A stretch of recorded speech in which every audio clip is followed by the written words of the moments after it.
Menteri Kesehatan, Pak Menteri Sekretaris Kabinet, Pak Menpan RB, yang saya hormati pimpinan Komisi 9 DPR RI yang hadir,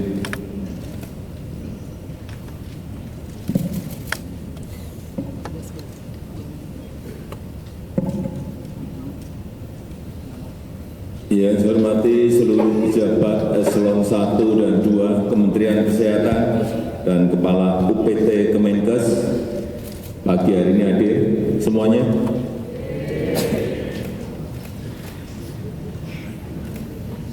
Yang mana?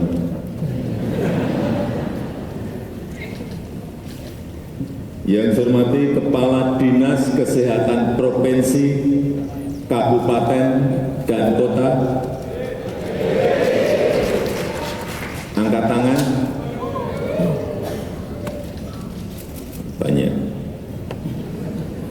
Yang saya hormati seluruh direktur rumah sakit daerah, kepala bapeda provinsi, kabupaten, dan kota dari seluruh tanah air Indonesia. Enggak, saya tanya udah. Nanti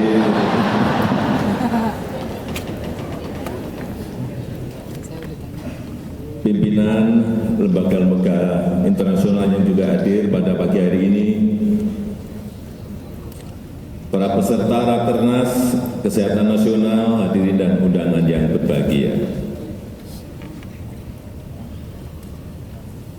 Saya sudah sering menyampaikan dan bulat-balik saya sampaikan terus bahwa negara kita ini memiliki kesempatan, memiliki peluang untuk menjadi negara maju.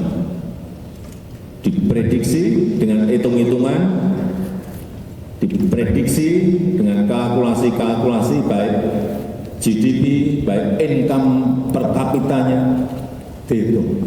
Peluangnya besar kita akan menjadi negara maju. Oleh sebab itu, 15-20 tahun ke depan ini menjadi sebuah periode yang krusial. Karena puncak bonus demografi itu berada di tahun 2030-an. Semuanya harus mengerti dulu masalah ini. Puncak bonus demografi itu ada di tahun-tahun 2030-an. Dan 68% dari penduduk kita berada di usia produktif. Ini kesempatan besar. Dan peluang itu biasanya hanya terjadi sekali dalam peradaban sebuah negara. Tidak muncul 2 kali, apalagi 3 kali. Kalau kita bisa menggunakan peluang ini, kita akan melesat masuk ke negara maju. Tapi kalau tidak, mohon maaf, negara-negara di Amerika Latin itu tahun 50, tahun 60, tahun 70 sudah menjadi negara berkembang. Tetapi karena tidak bisa menggunakan peluang yang ada, sampai saat ini juga tetap menjadi negara berkembang. Ini tidak boleh terjadi dengan negara kita Indonesia. Setuju? Dan kesehatan menjadi hal yang sangat penting. Kunci. Sangat fundamental. Seperti tadi disampaikan Pak Menkes, pinter, tapi nggak sehat mau apa? Jangan ditepuki, nggak sehat kok. Dan Bapak Ibu semuanya yang hadir pagi hari ini memiliki peran yang sangat signifikan untuk mencapai sebuah masyarakat yang sehat bagi Indonesia maju, bagi Indonesia emas. Dan peluang itu jangan dibiarkan hilang sia-sia. Karena kita tahu kita masih punya PR besar. Stunting. Ya, sudah turun dari 10 tahun yang lalu 37,6. Turun kemarin akhir tahun di 21,5%, sudah turun hampir separuh. Tapi harusnya kita mencapai paling tidak tahun ini 14%. Tapi saya hitung-hitung ternyata juga nggak mudah. Tapi nggak tahu kalau dalam kesempatan setahun ini bisa kita capai 14%. Karena ini pekerjaan yang harus terintegrasi.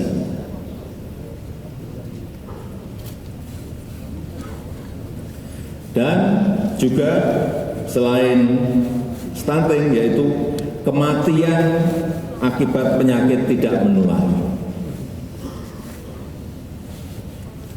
Yang paling banyak adalah stroke,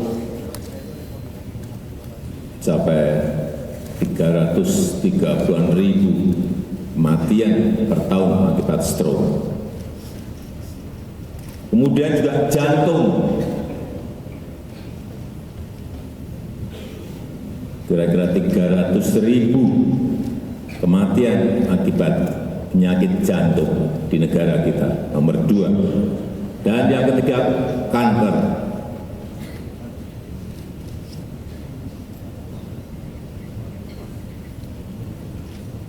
Inilah pekerjaan besar kita. Tetapi kita tahu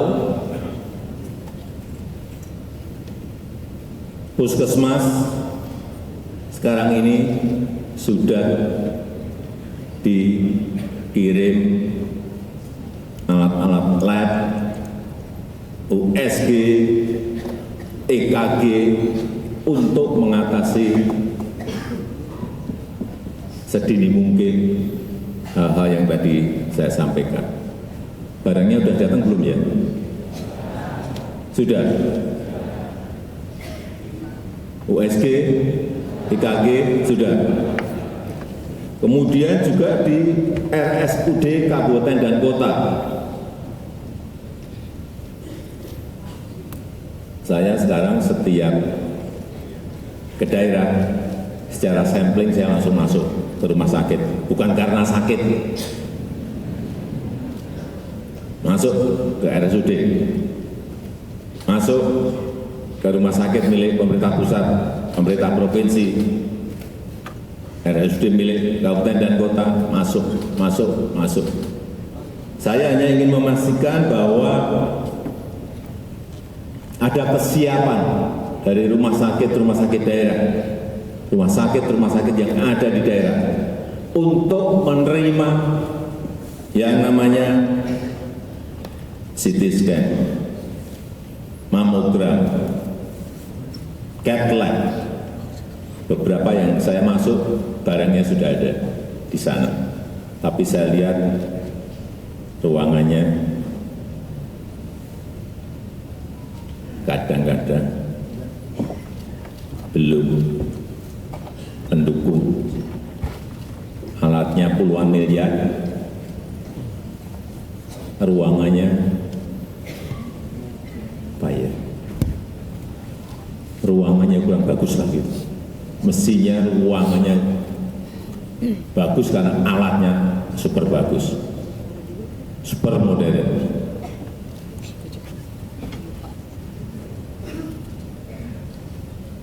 Pak Menteri mungkin diberi contoh 1 atau 2 ruangan yang benar itu seperti apa sih.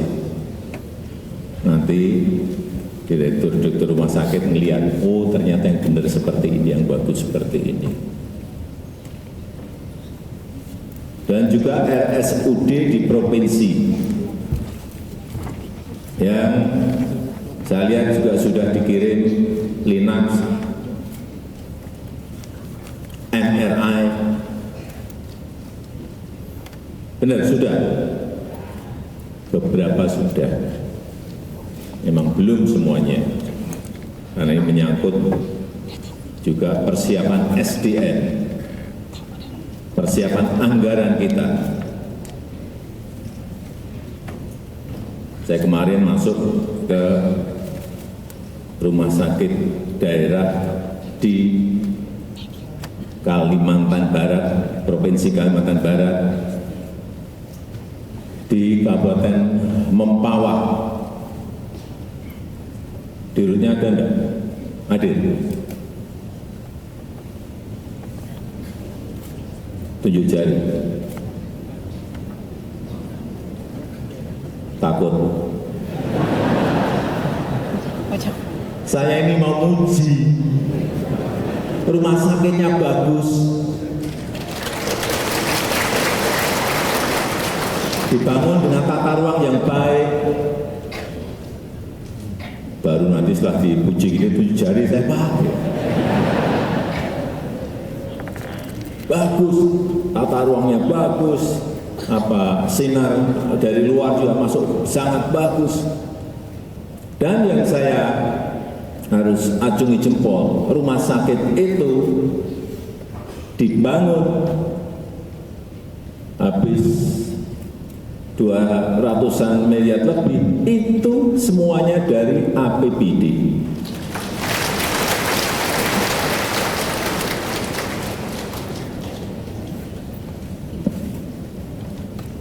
Rumah sakitnya kalau nggak baru, rumah sakit Rubini.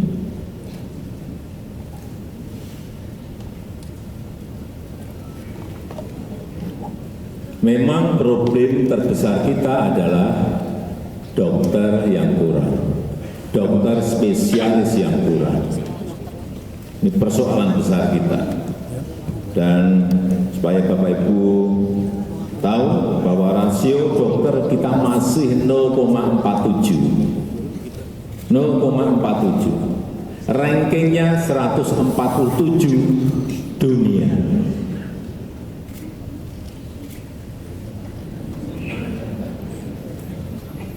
Rankingnya seperti itu. Kita harus tahu. Ini yang akan kita kejar.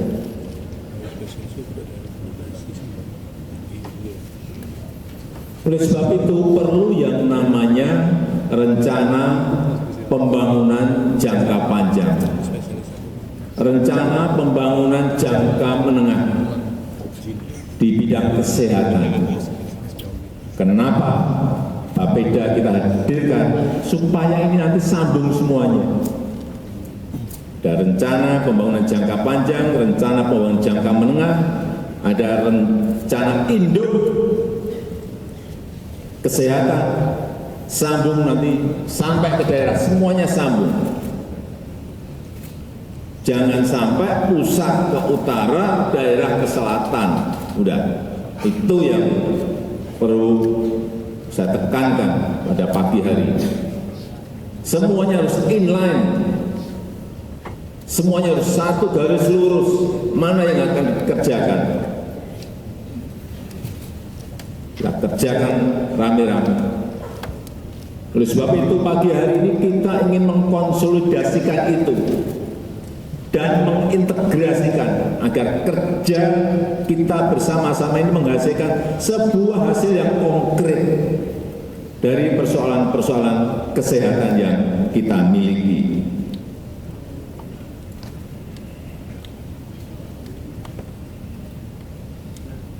Rencana induk bidang kesehatan akan selesai kapan Pak Menkes?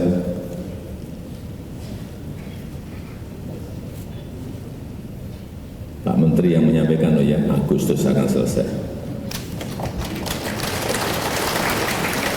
Itu harus menjadi pedoman nasional.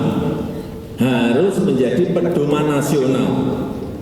Baik pusat, baik daerah, provinsi, kabupaten, dan kota, serta swasta.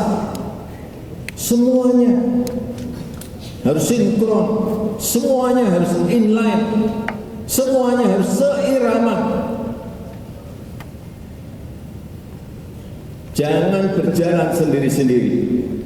akan tidak menghasilkan apa-apa nantinya, akan berjalan sendiri-sendiri. Saya yakin jika semua kompak berjalan akan signifikan kemajuan di bidang kesehatan negara kita. Yang terakhir,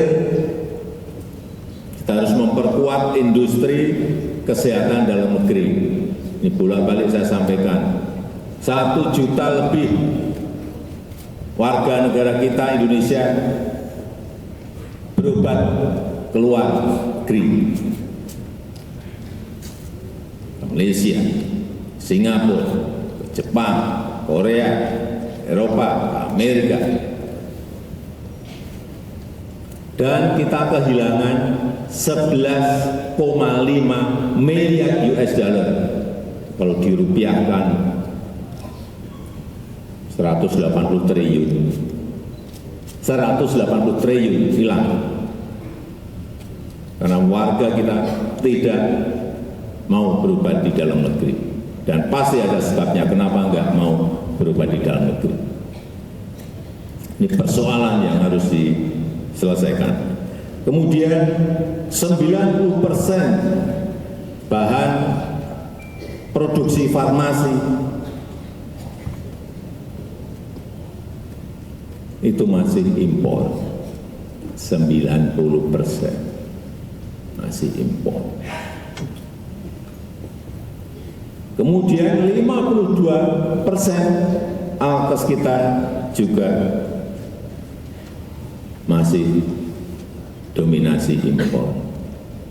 Gak apa-apa yang tadi yang saya sampaikan tadi mungkin belum, tapi urusan misalnya yang kecil-kecil, jarum, ranjang di rumah sakit, alat infus, selang, ya jangan. Harus kita berani memproduksi sendiri. Saya rasa itu yang ingin saya sampaikan dalam kesempatan yang baik ini.